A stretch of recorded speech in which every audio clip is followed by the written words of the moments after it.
पहाड़ गुंफारे पूजा पाउछंती प्रत्येक देवी माँ रंभा देवी।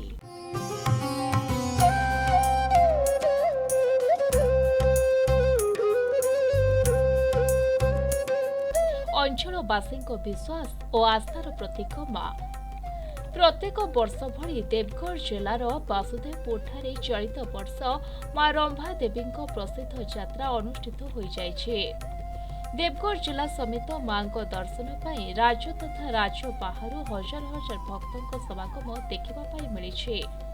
मां महात्म्य प्रत्यक्ष रहुथिबारु पहाड़ गुंफारे श्रद्धालु माने प्रत्येक वर्ष आसी एठारे मानसिक करी मां को नड़िया भोग बलि देइथांती।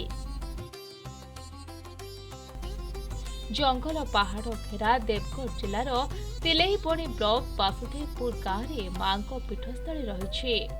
केउ आदि अनादि कालरू ही प्राचीन शक्तिपीठ पहाड़ गुंफारे मां पूजा पाई आसुथिबा बेले प्रत्यह मां पाखरे पहुंची पूजार्चना संभव नथिबा जोगु सुगुड़ा गाँव में मां एक स्थापना कराଯାई सेठारे प्रत्यह पूजार्चना कराଯାए। आपण मांकर यात्रा होजी ज्येष्ठ शुक्ल पक्ष त्रयोदशी तिथि रे होजी मांकर यात्रा एवं पूजा। आपण जानिथिबे घंच जंगल भितरे मांकर मंदिर रही। ए पीठ को सहजे प्रत्येक दिन आसिक पूजा करवा संभव नहीं जेहेतु घंच जंगल। तेणु आवामान काल मांकर पीठ एठे केवल त्रयोदशी दिन जे देहुरी बा पूजक कहून आमर ये लगुच कहूँ आम देहुरी देहुरी आसिक त्रयोदशी दिन ये मांकर पूजा हुए। ये मेला पड़े और बहुत समागम। बाकी दिन माँ सुगुड़ा ठार जेन पीठ अच्छी सेठे पूजा पाइले माँ ये पान जेतु पूर्वर आपन को जहाँ कहते जे ये घंच जंगल थिला आदौ जड़े आसिक पूजा करवार संभव नहीं। तेणु नदी बढ़ी अच्छी आप नाल भी देखुन। तेणु एत सुंदर परिवेश भितर माँ आविर्भाव कर एटा भी जानी माँ को जहाँ मनस्कामना करेंगे जहाँ डाकबे माँ शुणवे। तेणु तार प्रभाव बहुत मांकर। तेणु देवगढ़ समेत ओडिशार विभिन्न प्रांत रही बर्तमान झारखंड फारखंड देखुचु भी छत्तीसगढ़ भी लोक आसिक दर्शन करके जाऊन। आज दिन में आप देखुए गोटे मेला पड़ी माने एते लोक समीक्षा एवं मैं प्रशासन को एवं सरकार को गोटे अनुरोध करी जे ये पीठ को गोटे स्थायी रास्ता निर्माण करा जाऊ भक्त माने दैनंदिन जाइकिरी आसी पारबे एप्रति दृष्टि देले भल होता। तेरे वर्षर केतेक निर्दिष्ट तिथि मां पीठरे पूजक पूजार्चना करिथांती।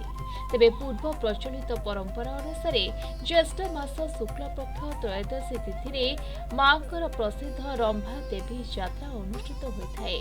मानसिक पूरण होइथिबा भक्त माने पशु पक्षी बलि देइथांती। रंभा देवी पीठरे विशेषत्व हेउछि एठारे मांको मूर्ति को भक्त माने देखि पारंती नाही। किंवदंती अनुसार पूर्वर मां विग्रह को समस्ते पूजा करि आसुछंती। कौनसी शुभ कार्य वा विवाह हेले एही स्थानरू मां को सुना अलंकार नेले मां को आशीर्वाद रहिथिबा विश्वास रहिछि। घर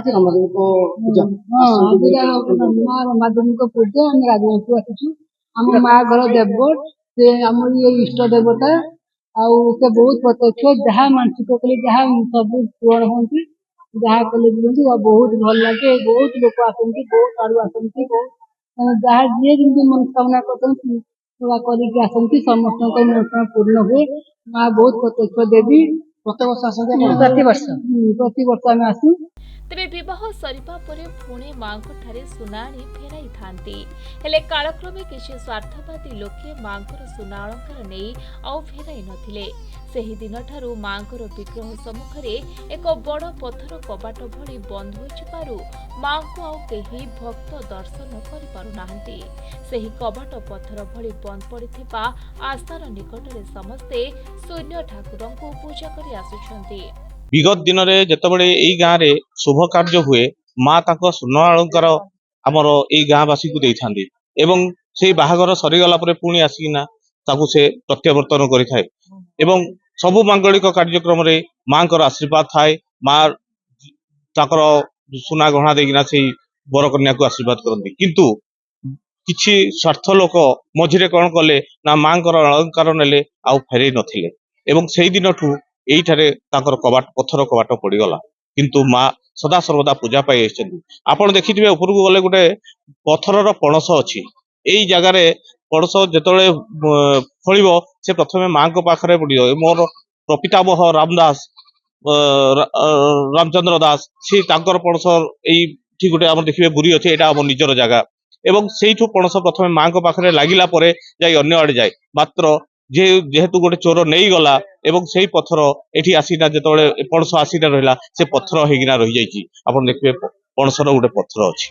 ଦେବଗଡ଼ରୁ କାହ୍ନା ବେହେରାଙ୍କ ରିପୋର୍ଟ, ପ୍ରତିଦିନ ଟିଭି।